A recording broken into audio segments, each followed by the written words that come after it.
اعوذ باللہ من الشیطان الرجیم بسم اللہ الرحمن الرحیم الیہ یرد علم الساعة وما تخرج من ثمرات من اکمامها وما تحمل من انثى ولا تضع الا بعلمه ویوم ینادیہم این شرکائی قالوا آذناک ما منا من شہید وضل عنہم ما كانوا يدعون من قبل وظنوا ما لهم من محیص صدق اللہ العظیم۔ اللہ ہی کے حوالے ہے قیامت کا علم کہ قیامت کب آئے گی۔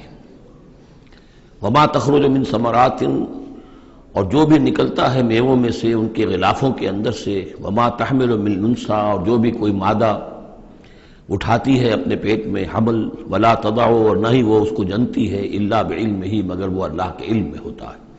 اور اس کو صرف انسانوں پر نہ سمجھیے، تو تمام حیوانات کا معاملہ ہے۔ اسی لیے یہاں پر عورت کا نام نہیں لیا گیا، بلکہ یہ کہ جو بھی ہے، من انثیٰ، جو بھی ہے۔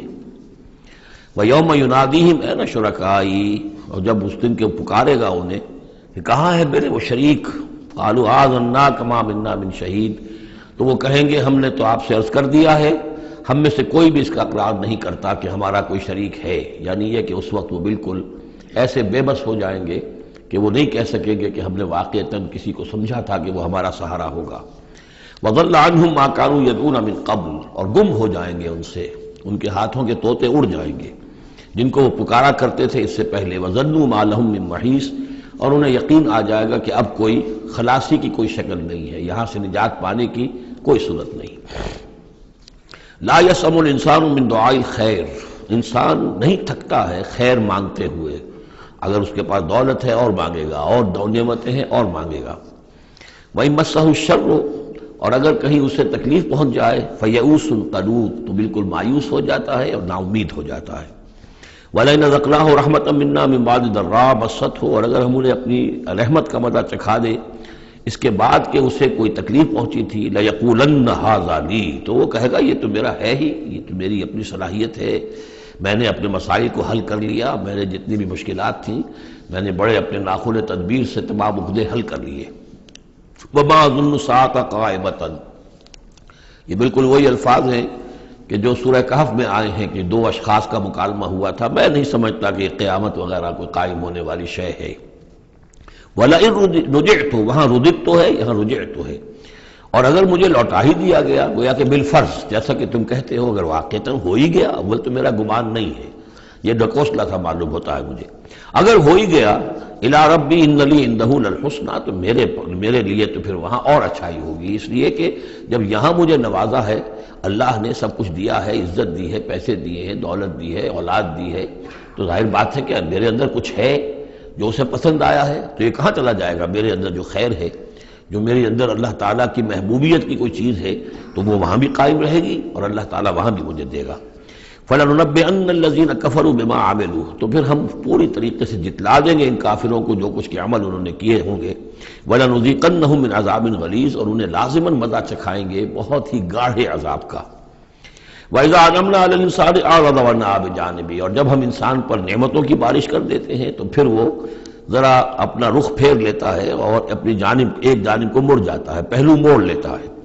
وَإِذَا مَسَّهُ الشَّرُّ فَذُو دُعَاءٍ عَرِيضٍ، اور جب کوئی تکلیف اسے پہنچتی ہے تو بڑی لمبی چوڑی دعائیں کرنے لگتا ہے۔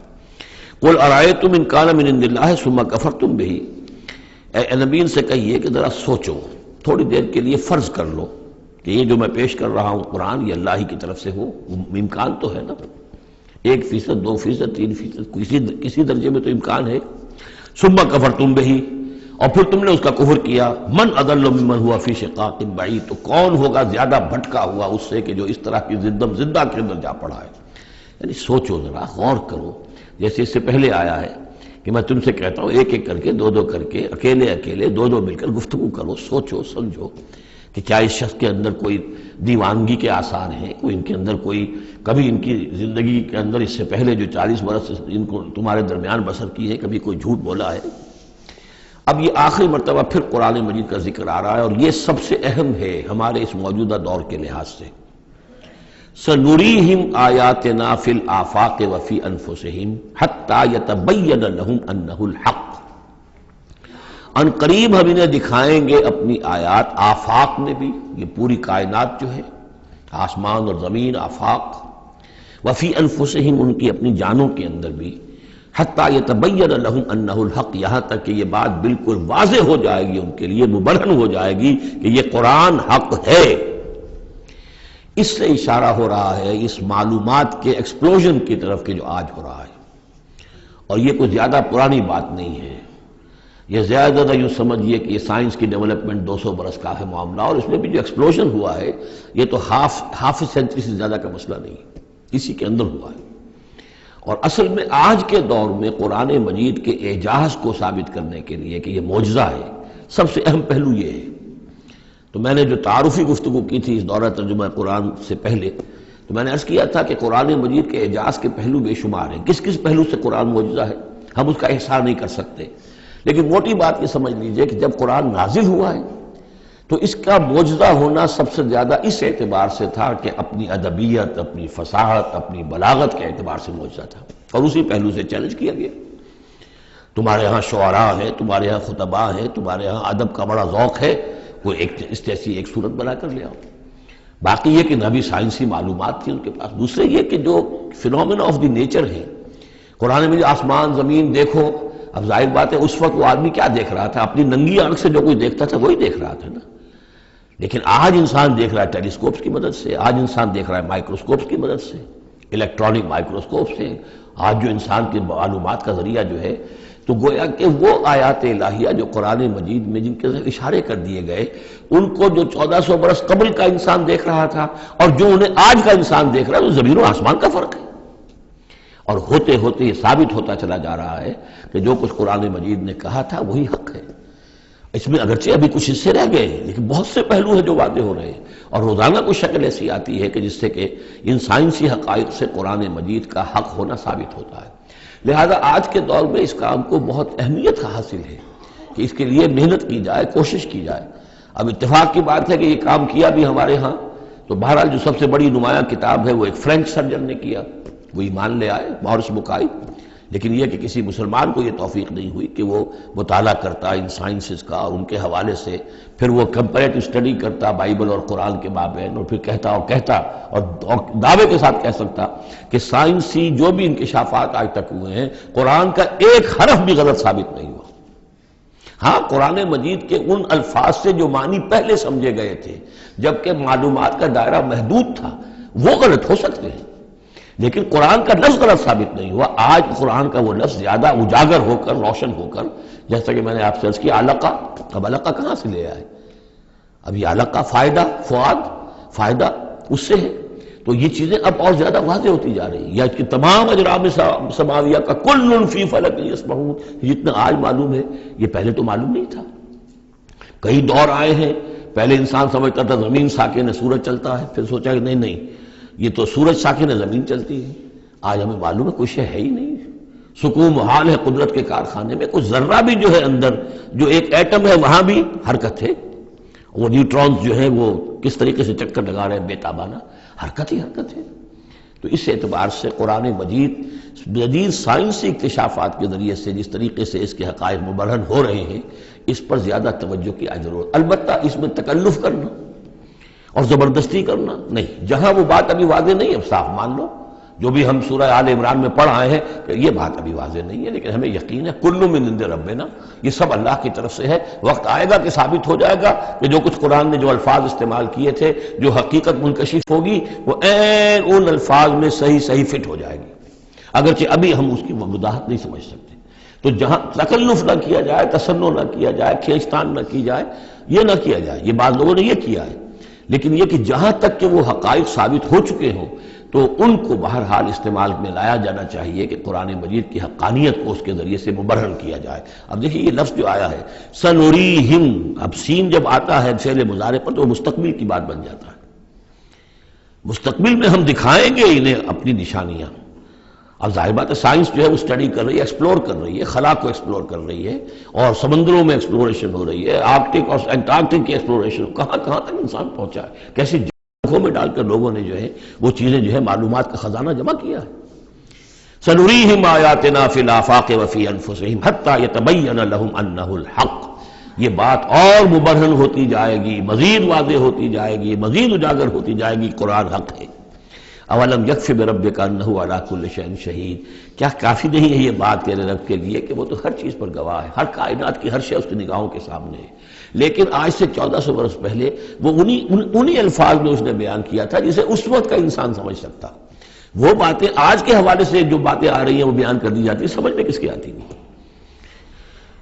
الا انہم فی مریۃ من لقاء ربہم، آگاہ ہو جا یہ لوگ اپنے رب سے ملاقات کے بارے میں دھوکے میں پڑے ہوئے، شکوک و شبہات میں پڑے ہوئے۔ الا انہ بکل شیء محیط، آگاہ ہو جا وہ ہر چیز پر محیط ہے، ہر چیز کا احاطہ کیے ہوئے ہے۔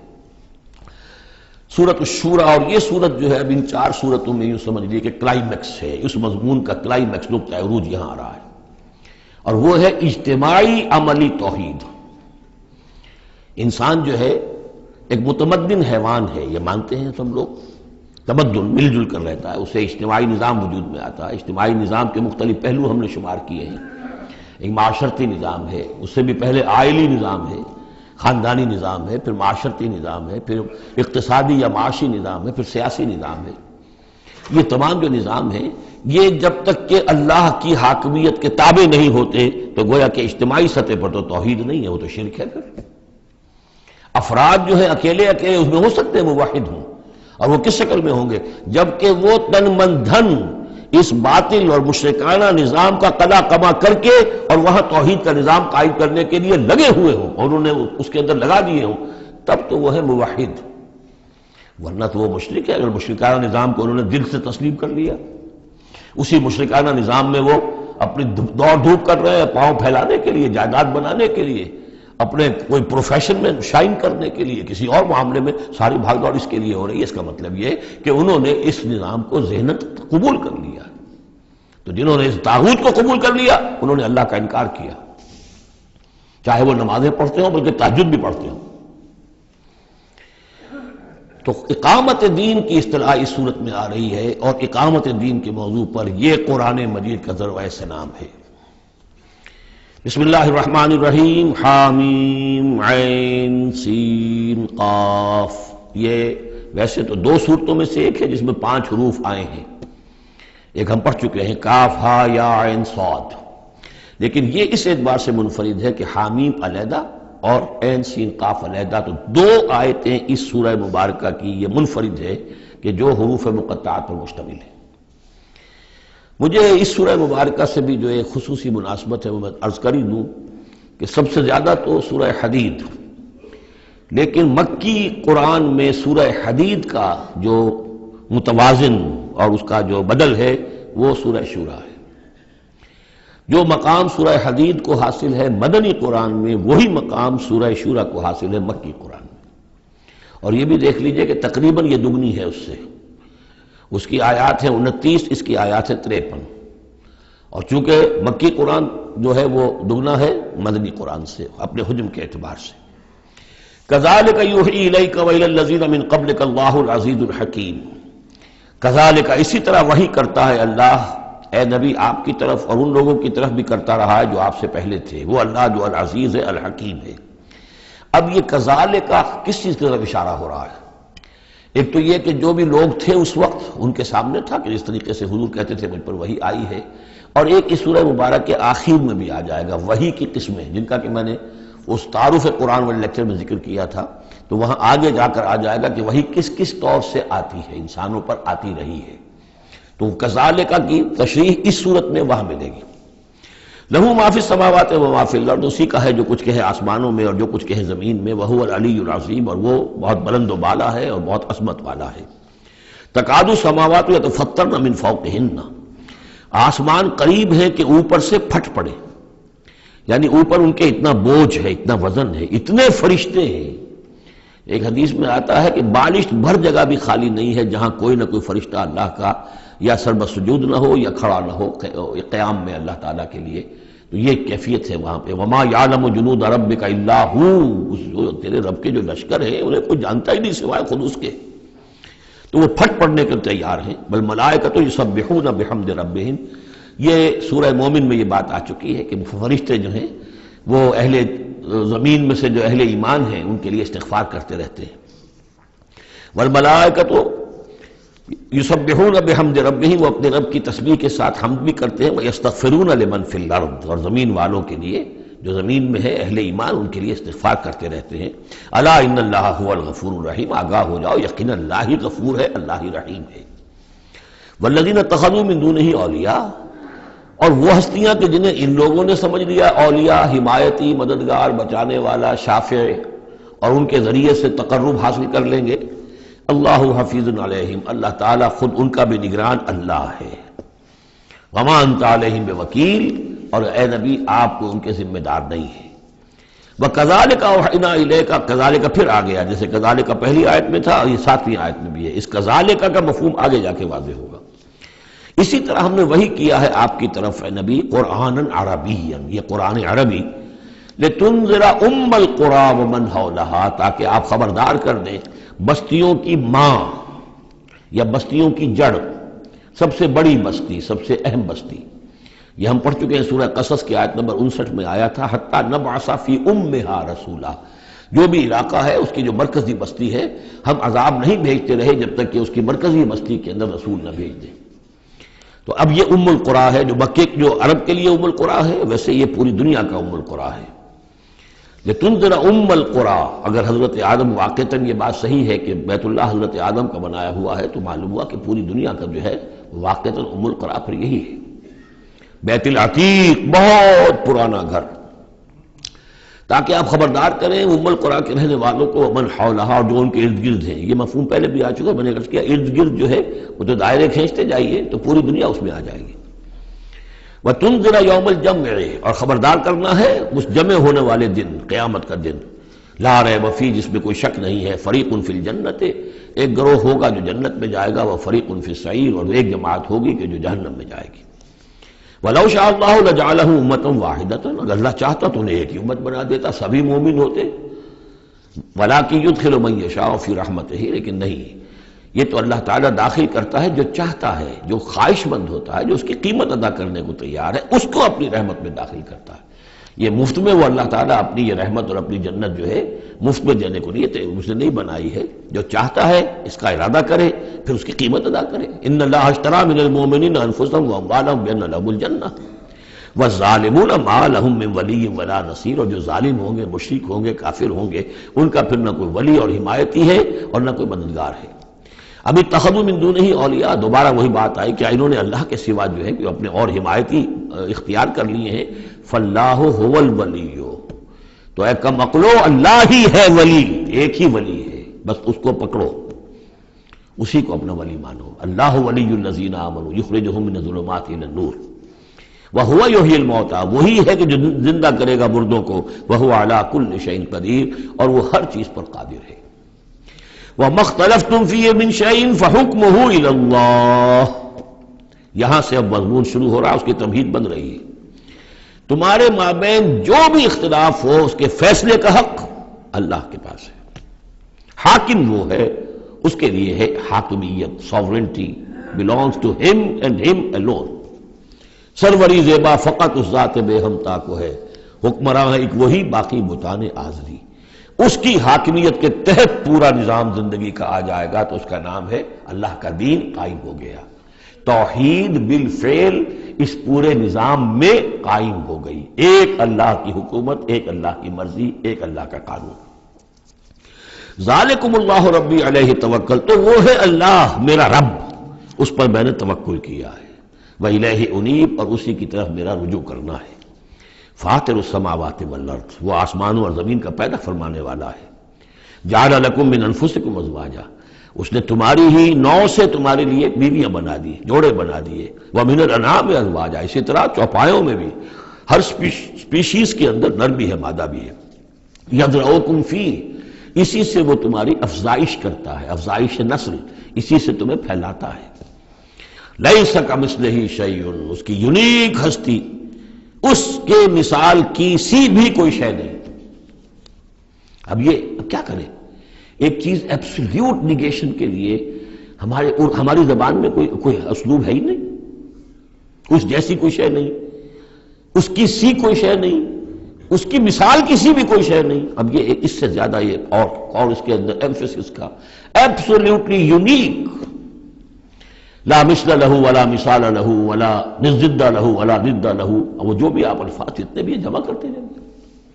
وَهُوَ السَّمِيعُ الْبَصِيرُ، اور وہی ہے سب کچھ سننے والا اور سب کچھ دیکھنے والا. لَهُ مَقَالِيدُ السَّمَاوَاتِ وَالْأَرْضِ، اسی کے لیے ہیں آسمانوں اور زمین کی تمام کنجیاں. يَبْسُطُ الرِّزْقَ لِمَن يَشَاءُ، وہ بچھا دیتا ہے اور کھول دیتا ہے، بسط وسیع کر دیتا ہے، کشادہ کر دیتا ہے رزق کو جس کے لیے چاہتا ہے. وَيَقْدِرُ، اور جس کے لیے چاہتا ہے ماپ تول کر راشننگ کر کے دینا شروع کر دیتا ہے. انہ بکل شیء علیم، اور یہ بھی اس کے علم پر ہے کہ کس کے لیے یہ بہتر ہے، کس کے لیے وہ بہتر ہے. وہ ہر چیز کا جاننے والا ہے. اب جو آیت آ رہی ہے وہ اس سورہ مبارکہ کا کلائمیکس ہے، اور اس موضوع پر قرآن مجید کا کلائمیکس ہے، اقامت دین کے موضوع پر.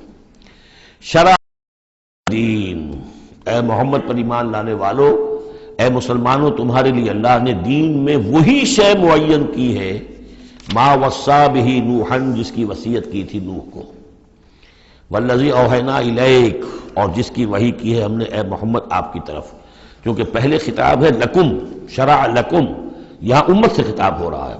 شرع لکم، بس صرف فرق یہ کہ یا ایھا الذین آمنوا یا نہیں آیا. یہ مکی صورتوں کے مزاج کا تقاضا ہے کہ وہ نہ آئے، لیکن جمع کے صیغے سے واضح کر دیا کہ باقی جگہ ہم دیکھ رہے ہیں کہ واحد کے صیغے میں خطاب کر کے اور بالواسطہ امت، یہاں امت سے خطاب ہے. شرع لکم من الدین، تمہارے لیے دین میں وہی شے مقرر کی ہے ما وصی بہ نوحا، جس کی وصیت کی تھی اس نے نوح کو. والذی اوحینا الیک، اور جس کو کی وحی کی ہم نے محمد آپ کی جانب صلی اللہ علیہ وسلم. وما وصینا بہ ابراہیم و موسیٰ و عیسیٰ، اور جس کی وصیت ہم نے کی ابراہیم کو اور موسیٰ کو اور عیسیٰ کو. ان اقیموا الدین، کہ دین کو قائم کرو. دین ایک تو معلوم ہوا اس آیت سے کہ دین سب کا ایک ہے. دین نوح کا اور حضور کا اور ابراہیم کا اور موسیٰ کا، عیسیٰ کا علیہم الصلاۃ والسلام ایک ہی ہے. دین تو ایک ہی ہے. ان ہذہ امتکم امۃ واحدۃ وانا ربکم فاعبدون، دین تو ایک ہی ہے. شریعتیں مختلف ہیں لیکن دین کو قائم کرو. موسیٰ کے دور میں ان پر یہ فرض تھا کہ دین کو قائم کرو، اس کے لیے لڑو، جاؤ، جنگ کرو اور اس خطہ زمین کو حاصل کرو جس پر اللہ کا دین قائم کر سکو. تو صحیح سب کی یہی تھی، جد و جہد یہی تھی. توحید کا وہ تقاضا تھا کہ صرف انفرادی طور پر، اول تو یہ کہ صرف عقیدے میں نہیں، اپنے بھی عمل میں توحید جو ہے قبول کرو اور اختیار کرو، اور عمل میں بھی صرف انفرادی نہیں، اجتماعی توحید کو برپا کرنے کے لیے، قائم کرنے کی جد و جہد کرو. ان اقیموا الدین ولا تتفرقوا فیہ، دین میں تفرقے میں مبتلا نہ ہو جاؤ. الذین فرقوا دینہم، یہ ہم پڑھ چکے ہیں. دین کو پھاڑ دینا کہ زندگی کے ایک حصے میں اللہ کا حکم مانا جا رہا ہے، دوسرے حصے میں کسی اور کا مانا جا رہا ہے، یہ تفرقہ. یا دوسرا تفرقہ کہ آپ اختلاف کر سکتے ہیں کہ رفع یدین زیادہ ثابت ہے، میں کرتا ہوں. کسی کی رائے ہے کہ نہیں، امام ابو حنیفہ کا موقف جو ہے وہ زیادہ صحیح ہے، وہ نہیں کرتا، کوئی حرج نہیں. لیکن دین میں دین ایک ہے، دلیل ہوگی اللہ اور اس کے رسول کی.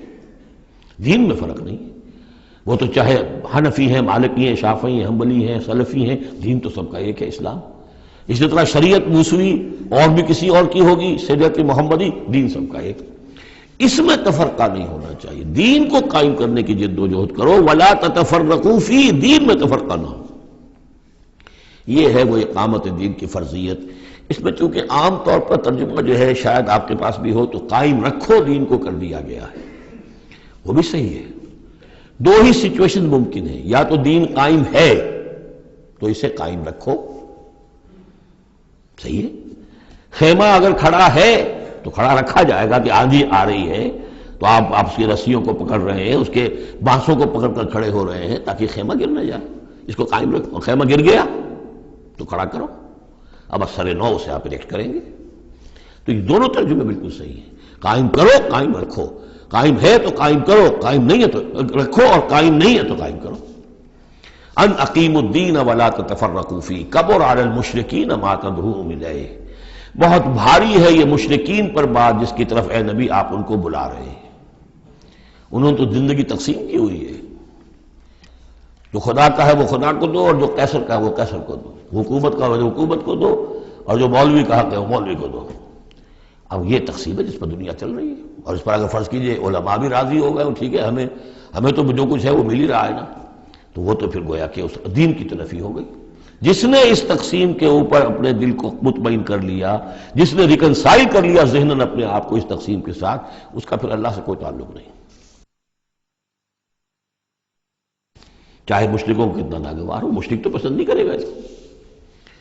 اللہ یجتبی الیہ من یشاء، اللہ جس کو چاہتا ہے اپنی طرف کھینچ لیتا ہے، ویہدی الیہ من ینیب، اور جو خود رجوع کرتا ہے اس سے وعدہ ہے اس کا کہ ہدایت دے گا۔ یہ اللہ کی شان ہے، اللہ کسی کو راہ چلتے کو بلا لیتا ہے۔ اس کو صوفیہ کہتے ہیں سالک مجذوب اور مجذوب سالک۔ کچھ لوگ ایسے ہوتے ہیں کہ جو بڑی محنت کرتے ہیں، مشقت کرتے ہیں، سلوک طے کر رہے ہیں، روحانی منزلیں طے کر رہے ہیں، پھر کہیں جا کر وہ ایسی جگہ پر پہنچے کہ وہ کہہ سکتے ہیں کہ ہاں آپ کسی مقام پر آ گئے ہیں، اللہ کا کوئی قرب حاصل ہو گیا۔ ایک وہ ہوتے ہیں جنہیں اللہ پہلے کھینچ کے اپنے قریب کر لیتا ہے پہلے، اور پھر وہ سلوک طے کرتے ہیں۔ تو کچھ لوگ اس قسم کے ہوتے ہیں۔ صدیقین جو ہیں وہ سالک مجذوب ہیں، شہداء جو ہیں وہ مجذوب سالک ہیں، کھینچ لیا حضرت عمر کو اللہ تعالیٰ نے۔ ان کے اپنے مزاج کی وہ کیفیت تھی نہیں، ان کو بالکل مزاج ہی اور تھا، ان کی دلچسپی ہی اور تھی، وہ تو کھینچ لیا۔ وَمَا تَفَرَّقُوا إِلَّا مِن بَعْدِ مَا جَاءَهُمُ الْعِلْمُ بَغْيًا بَيْنَهُمْ، اور انہوں نے تفرقہ نہیں کیا اور یہ نہیں تقسیم ہوئے مگر اس کے بعد کہ ان کے پاس علم آ چکا تھا۔ اب یہ جو اقامت دین کا دعوت لے کر حضور کھڑے ہوئے تو ایک تو ان کے مخاطبین مشرک تھے، فرمایا کہ اے مشرک، اے نبی صلی اللہ علیہ وسلم، یہ مشرکین کے لیے تو ہے ہی بہت مشکل بات کہ آپ کی بات کو قبول کر سکے۔ کبر علی المشرکین ما تدعوہم الیہ، تو بہت بعید ہے اس سے۔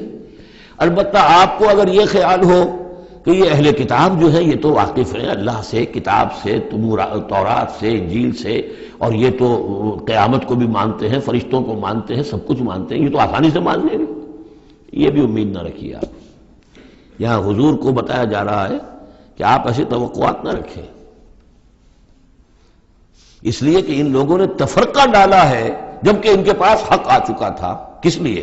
وَمَا تَفَرَّقُوا إِلَّا مِن بَعْدِ مَا جَاءَهُمُ الْعِلْمُ بَغْيًا بَيْنَهُمْ، یہ آپس میں زندم زدہ ہے، آپس میں کون اوپر اور کون نیچے کی بحث میں یہ پڑے ہوئے ہیں، تو یہ آپ کو کیسے اوپر مان لیں گے؟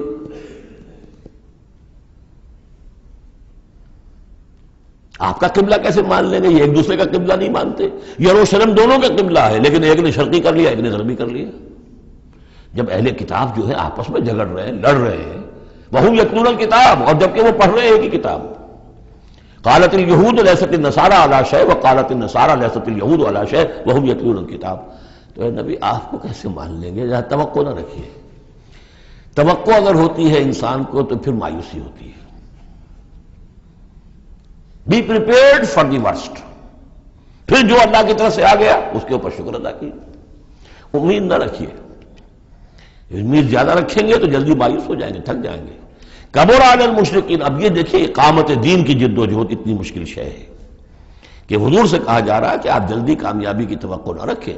مشرکین کے لیے تو خیر یہ بہت بھاری ہے ہی، ان اہل کتاب سے بھی کوئی توقع نہ رکھیے۔ وما تفرقوا الا من بعد ما جاءهم العلم بغيا بينهم ولولا كلمة سبقت من ربك الى اجل مسمى، اور اگر وہ بات پہلے ہی سے تیرے رب کی جانب سے طے نہ ہو چکی ہوتی کہ ان کے لیے ایک اجل مسمى، ایک معین وقت ہے، لقضي بينهم، ان کے جو اختلافات ہیں ان کے فیصلے ابھی چکا دیے جاتے۔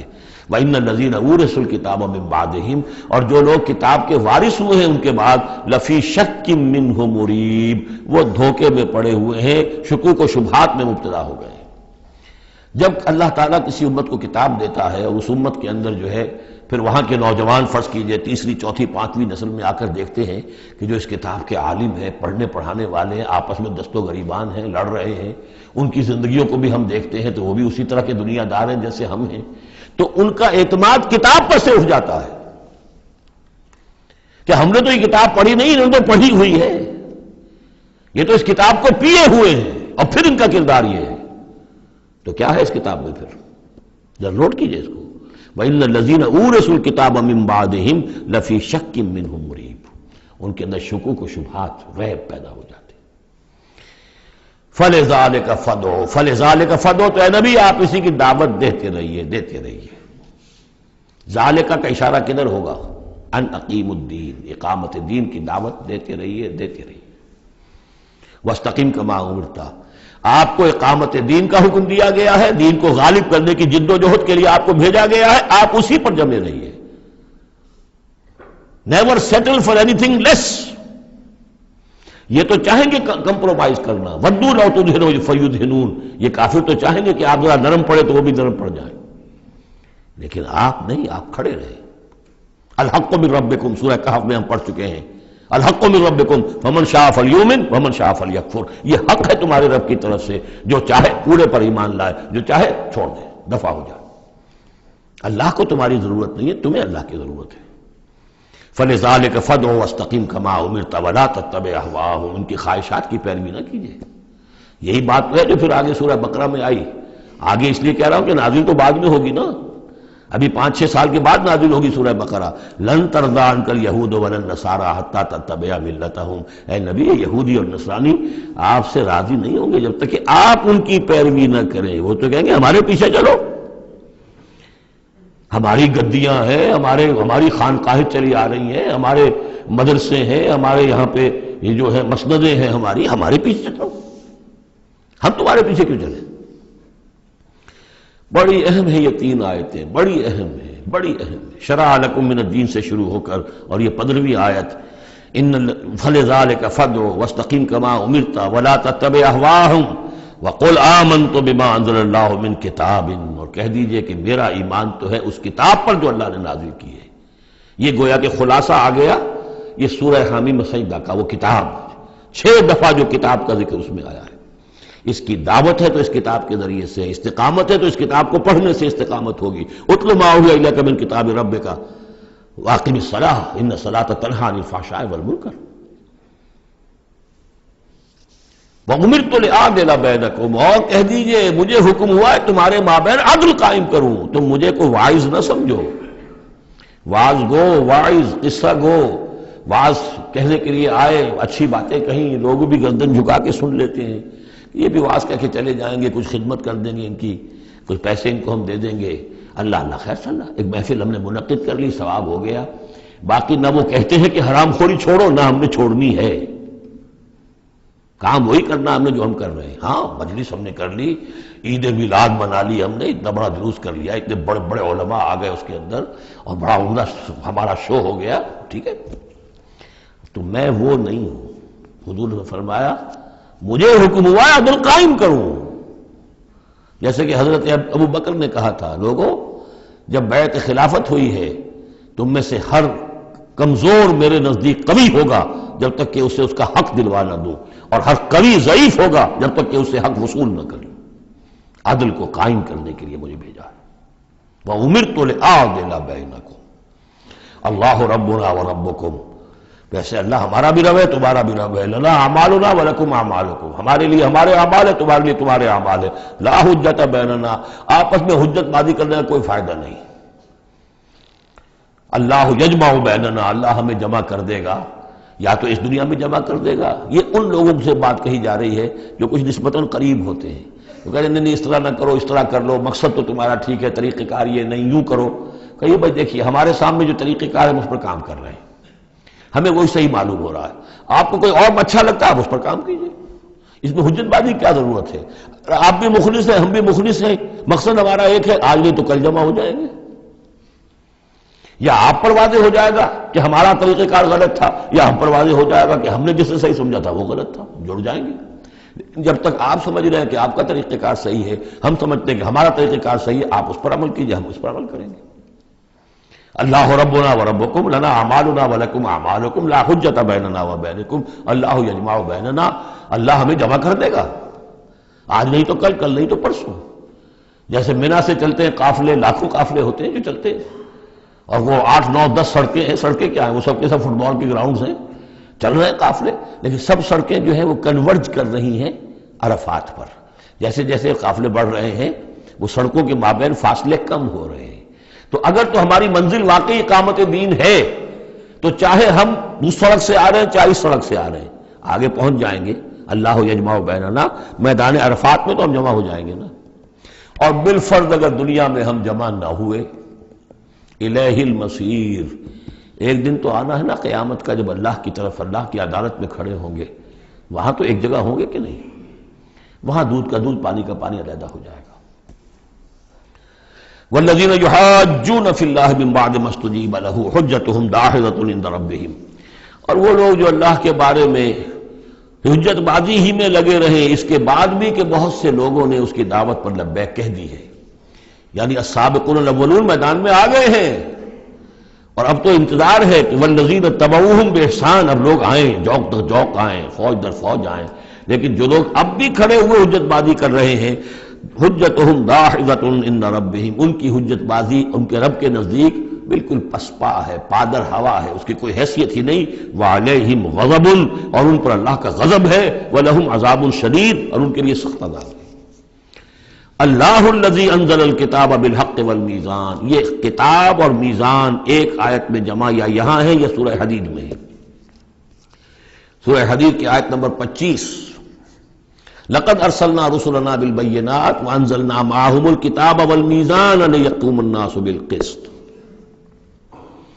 یا یہاں ہے اللہ ہی ہے جس نے اتاری ہے کتاب بھی حق کے ساتھ اور میزان۔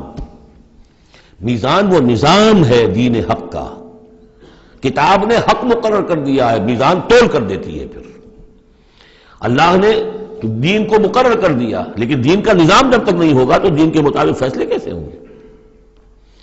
اللہ نے تمہیں کتاب بھی دی ہے، نظام دیا ہے، میزان دی ہے۔ وما یدریک لعل الساعۃ قریب، کیا پتا کہ قیامت قریب آئی کھڑی ہو، اور الساعۃ سے مراد میری قیامت تو میری موت ہے۔ تم اگر اس میزان کو نصب کرنے کے لیے تن من دھن نہیں لگا رہے ہو تو کیا پتا مہلت عمل کل ختم ہو جائے، کیا پتا ہم میں سے کسی کو کل صبح کا سورج دیکھنا نصیب نہ ہو، کیا پتا۔ تاخیر و تعویق میں وقت ضائع کرنا سب سے بڑی حماقت ہے۔ یستعجل بها الذین لا یؤمنون بها، اس قیامت کے لیے جلدی مچا رہے ہیں وہ لوگ کہ جو اس پر ایمان نہیں رکھتے۔ والذین آمنوا مشفقون منها، جو ایمان رکھتے ہیں وہ تو اس سے ڈرتے ہیں، لرزاں و ترساں رہتے ہیں۔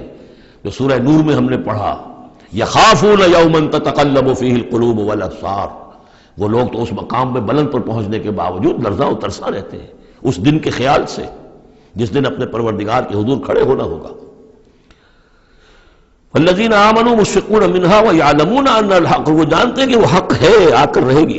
الا ان الذین یمارون فی الساعۃ لفی ضلال بعید، آگاہ ہو جاؤ جو لوگ قیامت کے بارے میں جھگڑتے ہیں اور اس میں شک و شبہ کرتے ہیں وہ بڑی دور کی گمراہی میں پڑ چکے ہیں۔ اللہ لطیف بعبادہ یرزق من یشاء، اللہ بہت باریک بین ہے اپنے بندوں کے لیے، اور وہ رزق دیتا ہے جس کو چاہتا ہے۔ یعنی اقامت دین کی جد و جہد میں یہ فکر نہ تمہیں ہو کہ کیا کھائیں گے کیا پیئیں گے۔ میں آپ کو حضرت مسیح کا وہ قول بھی سنا چکا ہوں جو متی کی انجیل میں ہے، کیوں فکر کرتے ہو کیا کھاؤ گے پیو گے؟ کیا جنگل کی چڑیاں جو ہیں جو نہ ہل چلاتی ہیں، نہ بوتی ہیں، نہ کاٹتی ہیں، لیکن صبح کو اپنے گھونسلوں سے نکلتی ہیں اور شام کو آسودہ ہو کر واپس آتی ہیں، تو وہ رب جو ان کو کھلاتا پلاتا ہے وہ تمہیں نہیں کھلائے گا؟ کیوں تشویش کرتے ہو کہ کیا پہنیں گے؟ جنگل کی سوسن کو نہیں دیکھتے کہ جیسا خوبصورت لباس اللہ نے اسے دیا ہے؟ سلیمان بھی اپنی ساری شان و شوکت کے باوجود ویسی پوشاک نہیں رکھتا تھا۔ تو جو اس گھاس کو یہ سب کچھ دے رہا ہے جو آج ہے اور کل جلا دی جائے گی، کیا وہ تمہیں نہیں، تمہارا تن نہیں ڈھانکے گا؟ لیکن تمہیں ایمان نہیں ہے۔ تو فرمایا اللہ لطیف ہے اپنے بندوں کے لیے۔ ایک دفعہ یکسو ہو کر فیصلہ تو کرو کہ اب اپنے آپ کو وقف کرنا اس کام کے لیے۔ اللہ تعالیٰ وہاں سے رزق دے گا جہاں سے تمہیں گمان تک نہیں ہوگا۔ من یتق اللہ یجعل لہ مخرجا ویرزقہ من حیث لا یحتسب، لیکن اس کے لیے اللہ پر ایمان ضروری ہے، توکل ضروری ہے۔ ہاں تھوڑا سا اللہ تعالیٰ امتحان بھی لے لیتا ہے، سختیاں بھی آ جاتی ہیں، امتحان پھر آدمی ثابت کر دے کہ میں تو یکسو ہوں، اے اللہ میں نے فیصلہ کر لیا، اللہ پھر راستے کھول دیتا ہے۔ وَهُوَ الْقَوِيُّ الْعَزِيزُ، وہ تو بہت قوی ہے، زبردست ہے۔ اب یہ جو مضمون آگے آ رہا ہے یہ وہ ہے جس کی کلائمیکس ہم پڑھ چکے ہیں سورہ بنی اسرائیل میں، مَنْ كَانَ يُرِيدُ الْعَاجِلَةَ عَجَّلْنَا لَهُ فِيهَا مَا نَشَاءُ لِمَن نُرِيدُ، یہاں وہی مضمون مختصر آ رہا ہے۔ مَنْ كَانَ يُرِيدُ حَرْثَ الْآخِرَةِ نَزِدْ لَهُ فِي حَرْثِهِ، جو شخص کے طالب بن گیا ہو آخرت کی کھیتی کا، ہم اس کی کھیتی میں اضافہ کرتے رہتے ہیں، بڑھوتری ہوتی رہتی ہے۔ ومن کان یرید حرث الدنیا، اور جو بن گیا ہے دنیا ہی کی کھیتی کا طالب، نؤتہ منہا، ہم اس میں سے اسے کچھ دے دیتے ہیں، فما لہ فی الآخرۃ من نصیب، پھر آخرت میں اس کا کوئی حصہ نہیں ہے۔ ام لہم شرکاء شرعوا لہم من الدین ما لم یأذن بہ اللہ، یہ شرک کے معاملے میں یہ مضمون بہت اہم ہے۔ ایک تو بار بار آیا ہے کہ نہ اللہ نے کوئی سند اتاری، نہ سلطان اتاری، نہ کسی کتاب میں اس کے لیے کوئی دلیل اتاری، کہیں کچھ ہے ہی نہیں۔ لیکن یہ بات جو ہے یہ منفرد ہے یہ سورہ مبارکہ اس بات میں، کیا ان کے کوئی ایسے شرکاء بھی ہیں کہ جنہوں نے انہیں کوئی دین دیا ہو، کوئی قانون دیا ہو، کوئی نظام دیا ہو؟ لات عزا منات ہبل، کوئی انہوں نے تمہیں کتاب دی ہے، کوئی شریعت دی ہے، کوئی نظام دیا؟ ام لہم شرکاء شرعوا لہم من الدین ما لم یأذن بہ اللہ، جس کے کہ اللہ نے اذن نہ دیا ہو، حکم نہ دیا ہو۔ اگر تو واقع کوئی الہ ہے، کوئی واقعی ہے، تو اسے دینا چاہیے۔ یہ نظام ہے تمہارے لیے، نظام کے بغیر کیسے الہ ہو گیا؟ ام لہم شرکاء، کیا ان کے کوئی ایسے شرکاء ہیں شرعوا لہم من الدین کہ انہوں نے دین میں کوئی شے ان کے لیے ایسی طے کر دی ہو کہ ما لم یأذن بہ اللہ، جس کے لیے حکم نہیں دیا اللہ نے، ولولا کلمۃ الفصل لقضی بینہم، اور اگر ایک فیصلے کی بات جو ہے وہ پہلے سے طے نہ ہو چکی ہوتی، ان کے درمیان فیصلے کر دیے جاتے۔ وان الظالمین لہم عذاب علیم، اور ان ظالموں کے لیے تو بہت دردناک عذاب ہے۔ تری الظالمین مشفقین مما کسبوا، اب قیامت کا نقشہ کھینچا جا رہا ہے۔ تم دیکھو گے ان ظالموں کو، مشرکوں کو، کافروں کو کہ ڈر رہے ہوں گے، کانپ رہے ہوں گے اپنے کرتوتوں کے تصور سے، مما کسبوا، اور اسے تو پتا ہوگا، بل الانسان علی نفسہ بصیرہ، انسان کو تو معلوم ہے، اپنی کیفیت تو معلوم ہے اسے، تو لرزاں و ترساں ہوں گے۔ وَهُوَ وَاقِعٌ بِهِمْ، اور وہ ان کے اوپر پڑنے والا ہوگا۔ اب جو بھی انہوں نے کمایا ہے وہ گویا کہ اب ان کے سروں پر گرنے والا ہوگا۔ والذین آمنوا وعملوا الصالحات، اور اس کے برعکس وہ لوگ جو ایمان لائے تھے، جنہوں نے ایمان کے تقاضے پورے کیے، عمل صالح کا حق ادا کیا، فی روضات الجنات، وہ جنتوں کے باغات میں ہوں گے۔ لہم ما یشاءون عند ربہم، ان کے لیے وہ سب کچھ ہوگا ان کے رب کے پاس جو کچھ وہ چاہیں گے۔ ذالک هو الفضل الکبیر، یقیناً یہ بہت بڑی فضیلت ہے جو انہیں حاصل ہو جائے گی۔ ذالک الذی یبشر اللہ عبادہ الذین آمنوا، یہ ہے وہ انجام نیک جس کی بشارت دے رہا ہے اللہ اپنے ان بندوں کو، الذین آمنوا وعملوا الصالحات، جو ایمان لائیں اور نیک عمل کریں۔ قل لا اسألکم علیہ من اجرا قل لا اسألکم علیہ اجرا الا المودۃ فی القربى، کہہ دیجئے کہ میں تم سے کوئی اجرت نہیں مانگتا، کوئی اجر نہیں مانگتا، کوئی مزدوری نہیں مانگتا، کوئی انعام میں نے کبھی نہیں مانگا، الا المودۃ فی القربى، سوائے قرابت داری کے لحاظ کے۔ اس آیت کو اہل تشیع نے توڑ مروڑ کر بنا دیا ہے کہ یہاں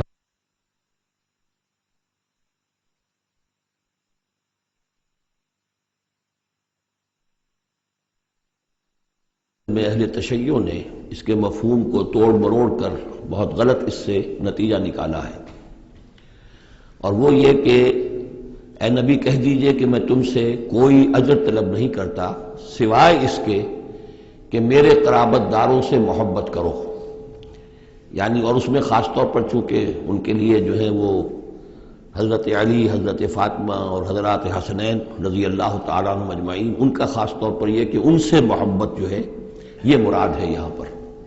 حالانکہ اس کا مفہوم بالکل جدا ہے کہ میں تم سے کوئی اجر تو نہیں مانگتا، لیکن یہ کہ میں تم سے یہ ضرور چاہتا ہوں کہ قرابت کا لحاظ تو کرو، میں آخر تمہارے کنبے کا آدمی ہوں، قبیلے کا آدمی ہوں، تم جو کچھ میرے ساتھ کر رہے ہو، جو عرب کی ایک تہذیب ہے، اس کا ایک کلچر ہے، قرابت کا جو لحاظ ہوتا ہے وہ تو کرو۔ تمہارا جو طرز عمل ہے اس میں تو گویا کہ تم نے ان ساری ہی جو بھی ہماری روایات میں سے جو اچھی چیزیں تھیں، میری زدم زدہ میں، میرے شقاق میں آ کر تم نے سبھی کو نظر انداز کر دیا ہے۔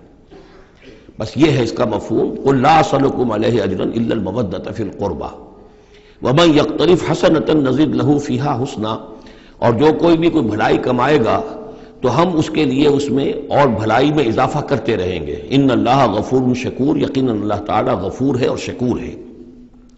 ام یقولون افترى علی اللہ کذبا، کیا ان کا یہ خیال ہے کہ یہ قرآن محمد نے خود گھڑ کر صلی اللہ علیہ وسلم اللہ تعالیٰ کی طرف منسوب کر دیا ہے؟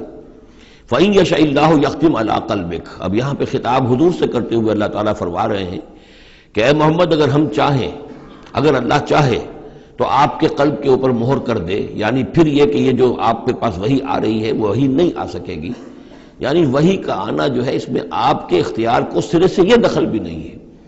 کجا یہ کہ آپ اس کو بنائیں، گھڑیں اور اس کو خود تصنیف کریں، یہ تو بالکل خالصتاً آپ کے لیے وہبی شے ہے۔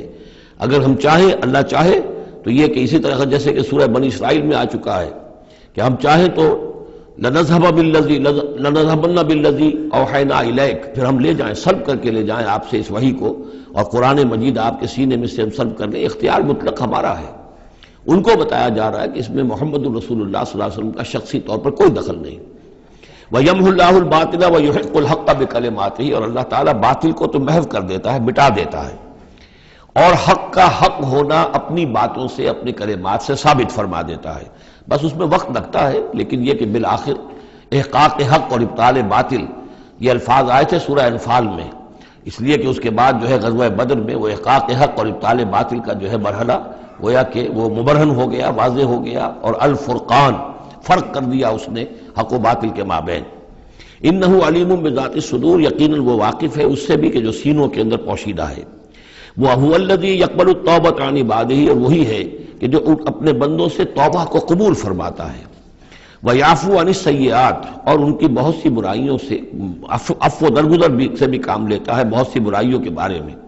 وَيَعْلَمُ مَا تَفْعَلُونَ، اور جو کچھ تم کرتے ہو وہ اس کے علم میں ہے۔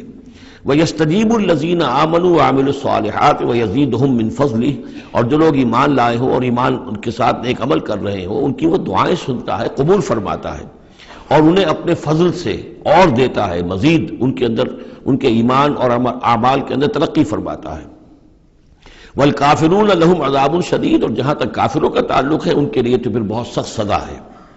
وَلَوْ بَسَطَ اللَّهُ الرِّزْقَ لِعِبَادِهِ لَبَغَوْا فِي الْأَرْضِ، اگر اللہ تعالیٰ نے اپنے بندوں کے لیے زمین میں رزق کو کھول دیا ہوتا، خزانے جو ہے بہت کشادہ کر دیتا، ہر ایک کو بالکل با فراغت ہر وقت بسہولت رزق مل رہا ہوتا، تو پھر تو یہ زمین میں اور زیادہ سرکشی کرتے۔ ابھی ان کا حال یہ ہے کہ محنت کرنی پڑتی ہے، مشقت کرنی پڑتی ہے، تب ان کو 2 وقت کی روٹی ملتی ہے، تب تو ان کی سرکشی کا یہ عالم ہے۔ وَلَوْ بَسَطَ اللَّهُ الرِّزْقَ لِعِبَادِهِ لَبَغَوْا فِي الْأَرْضِ وَلَٰكِن يُنَزِّلُ بِقَدَرٍ مَّا يَشَاءُ، لیکن اللہ تعالیٰ نازل کرتا ہے اندازے کے مطابق جو چاہتا ہے۔ انہ بعبادہ خبیر بصیر، یقیناً وہ اپنے بندوں کے حالات سے باخبر بھی ہے اور دیکھ بھی رہا ہے۔ وَهُوَ الَّذِي يُنَزِّلُ الْغَيْثَ، اور وہی ہے کہ جو بارش برساتا ہے، من بعد ما قنطوا، جبکہ وہ مایوس ہو چکے ہوتے ہیں، یعنی موسم گزر رہا ہے اور بارش نہیں ہوئی ہے تو دلوں کے اوپر جو ہے مایوسی کے سائے گہرے ہوتے جا رہے ہیں، لیکن اچانک پھر اللہ تعالیٰ بارش برسا دیتا ہے۔ وَهُوَ الَّذِي يُنَزِّلُ الْغَيْثَ مِن بَعْدِ مَا قَنَطُوا وَيَنشُرُ رَحْمَتَهُ، اور بارش کے برسنے سے پھر اس کی رحمت جو ہے وہ پھیل جاتی ہے، عام ہو جاتی ہے، اس کا بستر بچھ جاتا ہے۔ وَهُوَ الْوَلِيُّ الْحَمِيدُ، اور یقیناً وہی ہے کہ جو پشت پناہ ہے، مددگار ہے، حامی ہے، اور اپنی ذات میں ستودہ صفات ہے، اسے کسی حمد کی حاجت نہیں ہے۔ وَمِنْ آیَاتِهِ خَلْقُ السَّمَاوَاتِ وَالْأَرْضِ، اور اس کی نشانیوں میں سے ہے آسمان اور زمین کی تخلیق۔ وَمَا بَثَّ فِيهِمَا مِن دَابَّةٍ، اور یہ کہ ان دونوں میں جو اس نے جاندار پھیلا دیے ہیں۔ ظاہر بات ہے کہ آسمانوں میں فرشتے ہیں، زمین میں آپ کو معلوم ہے حیوانات ہیں، حشرات الارض ہیں، طرح طرح کے جاندار ہیں، اور پھر انسان ہیں۔ وَهُوَ عَلَىٰ جَمْعِهِمْ إِذَا يَشَاءُ قَدِيرٌ، اور وہ جب بھی چاہے گا ان کو جمع کرنے پر قادر ہے، چاہے وہ پھیل گئے ہیں، پوری زمین میں پھیل گئے ہیں، آسمانوں میں پھیلے ہوئے ہیں، لیکن جب اللہ چاہے گا انہیں جمع کر لے گا۔ وَمَا أَصَابَكُم مِّن مُّصِيبَةٍ فَبِمَا كَسَبَتْ أَيْدِيكُمْ، اور تم پر جو کوئی بھی مصیبت آتی ہے تو در حقیقت وہ تمہارے اپنے ہاتھوں کے کرتوتوں کی وجہ سے۔ وَيَعْفُو عَن كَثِيرٍ، اور بہت سے تمہاری جو خطائیں ہیں ان سے تو اللہ تعالیٰ عفو کرتا رہتا ہے، معاف کرتا رہتا ہے، تمام غلطیوں پر نہیں پکڑتا، البتہ کچھ غلطیوں کے اوپر اس کا خمیازہ کچھ تھوڑا بہت تمہیں اس دنیا میں بھی دکھا دیتا ہے۔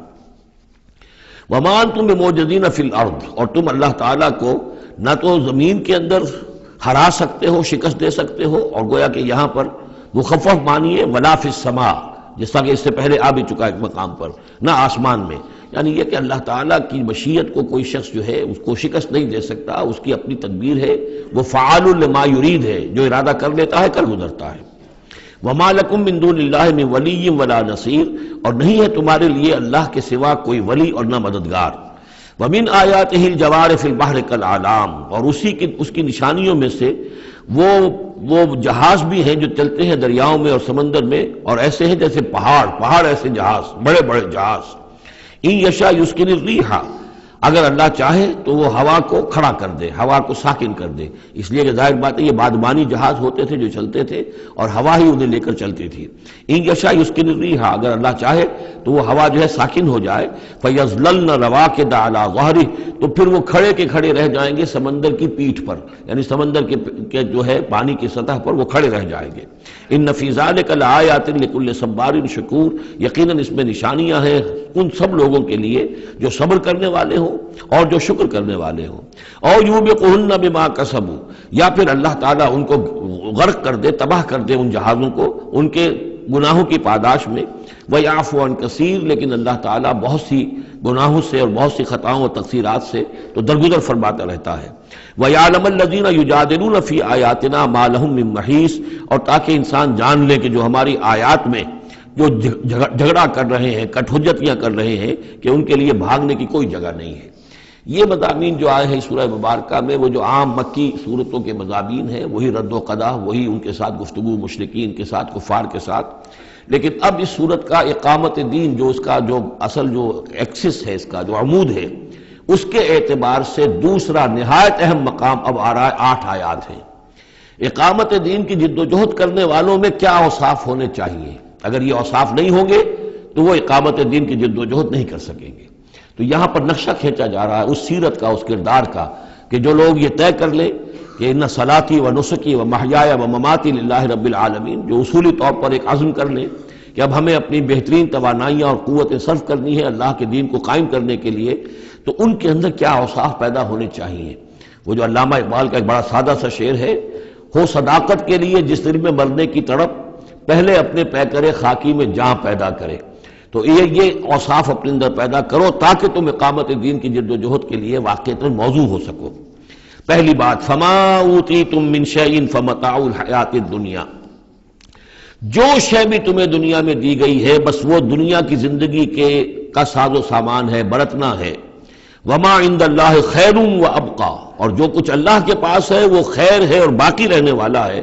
للذین آمنوا وعلی ربہم یتوکلون، ان لوگوں کے لیے کہ جو ایمان رکھتے ہو اور اللہ پر، اپنے رب پر توکل کرے۔ یعنی پہلی بات یہ کہ دنیا و ما فیہا سے ان کا قلبی تعلق جو ہے وہ اس طرح کا ہو جائے کہ اس کی کوئی اہمیت اور وقت ان کے دل میں نہ رہے، اور انہیں یقین ہو جائے کہ اصل میں ہمارا مطلوب آخرت ہے، ہمیں جو چاہیے وہ آخرت ہے، اور اس کی طلب ان کے دل کے اندر راسخ ہو چکی ہو۔ جب تک یہ بے رغبتی نہیں ہوگی دنیا سے، اگر کہیں بھی یہ دنیا کی محبت جو ہے کہیں وہ لگی ہوئی ہے، پھانس آپ کے دل میں چبھی ہوئی ہے، تو ہو سکتا ہے کہ وہ کہیں اڑنگا لگائے گی اور آپ جو ہے اپنے خیال میں تو بڑی ترقی کر رہے ہیں اقامت دین کی جد و جہد میں، لیکن کہیں وہ ایسی اڑنگا لگائے گی کہ اندھے منہ نیچے گریں گے۔ پہلا فیصلہ یہ ہے کہ آدمی طے کر لے کہ میں طالب آخرت ہوں یا طالب دنیا ہوں، اور نمبر 2 یہ کہ توکل اللہ پر۔ یہ ایک آیت کے اندر یہ 2 شرطیں آئی۔ اب آگے چلیے، والذین یجتنبون کبائر الاسم والفواحش، اور وہ لوگ کہ جو اجتناب کرتے رہیں بڑے بڑے گناہوں سے اور بے حیائی کے کاموں سے۔ ظاہر بات ہے کہ اپنی سیرت کو ان چیزوں سے اگر پاک نہیں کریں گے تو اس قدم میں، اس میدان میں آگے نہیں بڑھ سکتے۔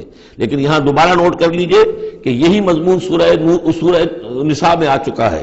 ان تجتنبوا کبائر ما تنہون عنہ نکفر عنکم سیئاتکم وندخلکم مدخلا کریما، دوسری مرتبہ اب یہاں آ گیا ہے۔ یعنی یہ کہ اقامت دین کے جو جد و جہد کرنے والے ہوں انہیں کبائر کے بارے میں اصل میں زیادہ حساس ہونا چاہیے۔ صغائر کے معاملے میں جس قدر زیادہ حساس ہم ہو گئے ہیں وہ اصل میں ایک بالکل غلط رخ ہے۔ صغائر کے بارے میں کم اور کبائر کے بارے میں ہو اصل۔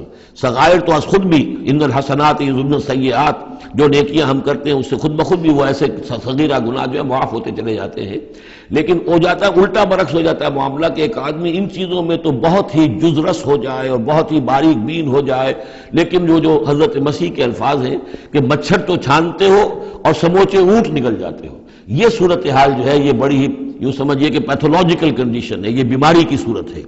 یہ ہے کہ بڑے بڑے گناہوں سے اپنے آپ کو پاک کرو اور فواحش سے اور بے حیائی سے۔ وَإِذَا مَا غَضِبُوا هُمْ يَغْفِرُونَ، اور یہ کہ اگر کبھی کہیں غصہ آ جائے، جیسا کہ ہم پڑھ چکے ہیں سورہ حامیم سجدہ میں بھی کہ وَإِمَّا يَنزَغَنَّكَ مِنَ الشَّيْطَانِ نَزْغٌ، وہ اگر شیطان کی کوئی چھوٹ لگنے ہی لگے تو فوراً اللہ کی پناہ طلب کرو. وَإِذَا مَا غَضِبُوا هُمْ يَغْفِرُونَ جب انہیں غصہ آتا ہے تو اس غصے کو ڈھانپ دیتے ہیں، غصے کو پی جاتے ہیں. غفر کے معنی ڈھانپ دینا ہے، ویسے اس کے جو عام ترجمہ ہے معاف کر دیتے ہیں، بجائے اس کے کہ غصے میں کسی پر حملہ کریں اور کسی سے انتقام لیں، بلکہ اس کے اندر عفو کی صورت ہو جب غصہ آئے. ایک ہے سوچ سمجھ کر کوئی اقدام کرنا ہے، کوئی آپ نے چیلنج کرنا ہے کسی باطل کو اور اس میں کوئی آگے بڑھ کر آپ کو اقدام کرنا ہے، وہ اور بات ہے. ایک ہے کہ غصے میں آ کر کوئی اقدام کیا جائے. وَإِذَا مَا غَضِبُوا هُمْ يَغْفِرُونَ تو وہ معاف کر دیتے ہیں، یا یوں کہیے غصے کو پی جاتے ہیں، یعنی غصے کے اوپر وہ پردہ ڈال دیتے ہیں. غفر جو ہے مغفر کہلاتا ہے خود، کہ جو سر کو ڈھانپ لیتا ہے تاکہ تلوار کا وار اگر سر پر آئے تو سر بچ جائے اور خود اس کو روک لے، تو مغفر. غفر کے معنی ڈھانپ دینا، گناہ کو ڈھانپ لینے والی شے ہے اللہ کی مغفرت. اسی طریقے پر یہ کہ وہ غصے کو پی جانے والا. وَالْكَاظِمِينَ الْغَيْظَ یہ ہم پڑھ چکے ہیں سورہ آل عمران میں. نمبر آگے چلیے وَالَّذِينَ اسْتَجَابُوا لِرَبِّهِمْ اور وہ لوگ کہ جنہوں نے اپنے رب کی پکار پر لبیک کہا. وہ پکار کون سی ہے؟ اس سورہ مبارکہ میں اب تک صرف ایک فعل امر آیا ہے جمع کے صیغے میں، ان اقیم الدین، اور ایک فعل نہیں آیا ہے جمع کے صیغے میں ولا تتفرقوا فی. پوری صورت میں اب تک نوٹ کر لیجئے گا جا کر. تو یہ پکار اللہ کی کون سی ہے؟ اقیم الدین ولا تتفرقوا فی. اسی کے لیے کہا تھا حضور سے فلذالک فدعوا، اسی کی دعوت دیتے رہیے. آپ کی دعوت اقامت دین کی دعوت ہو، یا آپ کی کسی جزوی شے کے اوپر آپ جو ہے وہ ہیمر نہ کر رہے ہو، کسی جزوی سی شے کو آپ نے ہدف نہ بنا لیا ہو، اصل ہدف اقامت دین. فلذالک فدعوا واستقم کما امرت ولا تتبع اهواءهم. اب یہاں فرمایا والذین استجابوا لربهم جنہوں نے اپنے رب کی پکار پر لبیک کہا، واقاموا الصلاۃ اور نماز قائم کی، اور وامرهم شورى بینہم چونکہ اب اجتماعی زندگی ہے، جماعتی زندگی ہے، اس میں مشاورت کا نظام ہونا چاہیے کہ وہ جو فیصلے کریں، جو قدم اٹھائیں وہ باہمی مشاورت سے ہوں. یہ بھی روح جب تک کہ اس اجتماعیت کے اندر نہیں ہوگی باہمی مشاورت کی، اور یہ کہ کوئی ایک شخص سمجھے کہ بس ہر معاملے کے اندر مجھے اپنی مرضی چلانی ہے، تو ظاہر بات ہے کہ پھر وہ کام آگے نہیں چلے گا. ہم پڑھ آئے ہیں کہ حضور سے یہاں تک کہا گیا ہے کہ یہ جن صحابہ سے خطا ہوئی ہے، غلطی ہو گئی ہے، ان کو بھی آپ وَشَاوِرْهُمْ فِي الْأَمْرِ فَاعْفُ عَنْهُمْ وَاسْتَغْفِرْ لَهُمْ وَشَاوِرْهُمْ فِي الْأَمْرِ. حالانکہ ان سے خطا ہوئی ہے، غلطی ہوئی ہے، لیکن پھر بھی آپ انہیں اپنے مشوروں میں شامل رکھیے، اس لیے کہ اس سے دلجوئی ہوتی ہے، ساتھیوں کے اندر میوچول کانسیپٹ ڈیولپ ہوتا ہے، ایک کانفیڈنس ڈیولپ ہوتا ہے، اور وہ سمجھتے ہیں کہ ہماری بھی بات سنی جاتی ہے. اور حضور نے بسا اوقات اپنی رائے کو پیچھے رکھ کر اپنے ساتھیوں کی رائے کے مطابق فیصلہ کیا. غزوہ احد میں یہی ہوا ہے، غزوہ بدر میں یہی ہوا ہے کہ جہاں پر آپ نے کیمپ لگانے کا فیصلہ کیا تھا، جب بعض صحابہ نے آ کر کہا کہ ہمیں اگر اجازت ہو ہم اپنی رائے دیں، اور جب انہوں نے کہا کہ ہمارے خیال میں وہ جگہ بہتر ہے، آپ نے کہا ٹھیک ہے یہاں سے کیمپ اکھاڑو وہاں لگا دو. وَأَمْرُهُمْ شُورَى بَيْنَهُمْ وَمِمَّا رَزَقْنَاهُمْ يُنْفِقُونَ. ایک اور شے جو لازم ہے اقامت دین کی جد و جہد میں، جہاں وقت لگے گا، جہاں آپ کی توانائی صرف ہوگی، اس میں پیسہ بھی لازم درکار ہے. وہ دعوت دین کا کام ہو، اقامت دین کی جد و جہد ہو. وَمِمَّا رَزَقْنَاهُمْ يُنْفِقُونَ یہ انفاق کا مضمون آ گیا، اور جو کچھ کہ ہم نے انہیں دیا ہے اس میں سے وہ انفاق کرتے ہیں. وَالَّذِينَ إِذَا أَصَابَهُمُ الْبَغْيُ هُمْ يَنْتَصِرُونَ. یہ وہ چیز ہے جس کے لیے میں نے نوٹ کرایا تھا کہ ایک ہے دعوت دین کا مرحلہ. اس دعوت کے مرحلے میں تو صورت وہ بتائی گئی کہ ادفع باللتی ہی احسن. اگر کوئی تمہیں گالی دے تم دعا دو، کوئی تمہیں پتھر مارے تم پھول پیش کرو. لیکن اقامت دین کی جد و جہد اس کے اندر آگے چل کر معاملہ آتا ہے. جیسے قتال کا مرحلہ آ گیا تو وہاں تو فرمایا قاتلوا فی سبیل اللہ الذین یقاتلونکم اخرجوہم من حیث اخرجوکم، نکالو انہیں وہاں سے جہاں سے انہوں نے تمہیں نکالا ہے. یہاں آ کر معاملہ کیا ہے؟ والذین اذا اصابہم البغی ہم ینتصرون. اور وہ لوگ کہ جن پر اگر کوئی زیادتی کی جاتی ہے تو وہ بدلہ لیتے ہیں. یعنی یہاں پر اب اس کو اصل میں جد و جہد جو ہے حضور صلی اللہ علیہ وسلم کی، اس کے بھی اگر آپ دو مراحل سمجھیں گے تو ایک جو مکی دور میں وہ تھا، وہ دعوت کا مرحلہ تھا، ابھی اس میں اقدام کوئی نہیں کیا گیا. لیکن جب اقامت دین کے لیے اقدام شروع ہو جائے گا، آگے بڑھ کر باطل کو چیلنج کریں گے، تو اب وہ بات نہیں چل سکتی کہ معاف کر دیا کریں. وہاں تو بلکہ یہ ہے کہ جو غزوہ بدر میں جو اسیر ہوئے تھے ان کو بھی اگر فدیہ لے کر چھوڑ دیا گیا تو اللہ تعالیٰ کی طرف سے اس پر بھی اظہار ناپسندیدگی ہو گیا. بلکہ حضرت عمر کی رائے کی جو ہے گویا کہ تائید کی وہی نے کہ ان کو تو سب کو قتل کیا جانا چاہیے تھا، اور وہ ہمارے اندر جو ان کے رشتہ دار ہیں قریبی وہ اپنے ہاتھ سے قتل کرتے، اس لیے کہ یہ فدیہ دے کر چلے جائیں گے. ظاہر بات ہے کہ اگلے سال وہی لوگ اکثر و بیشتر آ گئے کہ نہیں آ گئے، وہ چڑھائی کر کے آ گئے احد کے اندر. تو تو اس لیے وہاں پر آ کر جب اقامت دین کا مرحلہ جو ہے اقدام کے مرحلے میں وہ جد و جہد آتی ہے تو اس میں ہے والذین اذا اصابہم البغی ہم ینتصرون. یہ گویا کہ ان دونوں مراحل کا آپس کا فرق اور تفاوت ہے. اس پر مزید گفتگو انشاءاللہ اگلے سیشن میں ہوگی. بارک اللہ لی ولکم فی القرآن العظیم ونفعنی وإیاکم بالآیات والذکر الحکیم.